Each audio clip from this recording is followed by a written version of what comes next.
Alors, si vous vous attendez, lorsque vous parlez de preuves, à, par exemple, que je vous montre ce stylo, j'ai la preuve ici que j'ai un stylo dans la main, puisque vous le voyez, d'accord?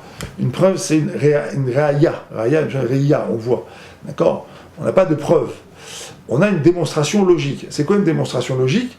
C'est une démonstration qui aligne un certain nombre d'éléments, qui donne à la démonstration précisément que vous êtes en train de faire, son caractère de logique. Alors, plus les éléments sont probants, plus la logique est absolue, plus la logique s'approche de la preuve absolue. Mais ça reste une logique. Alors, il y a une logique à cela. La logique s'appelle la transmission.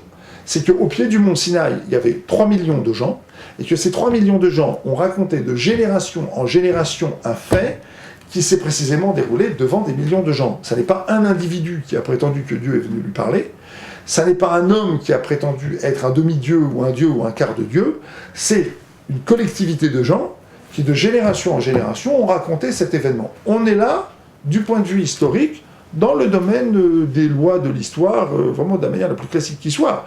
À partir du moment où on parle de millions de gens, et que cet événement est raconté, n'est jamais contredit, il n'a jamais été contredit.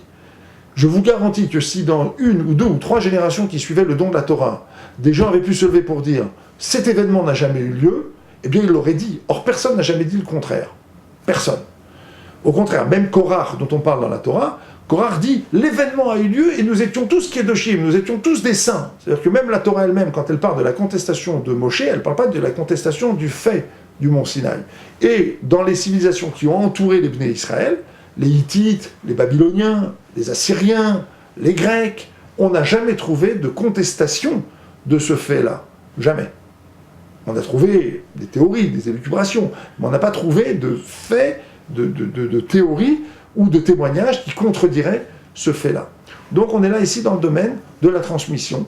Et c'est ce que nous dit le Rambam quand il dit que le fait du mont Sinaï, c'est le grand signe, le grand prodige qui assied précisément cette idée que Dieu a parlé à son peuple.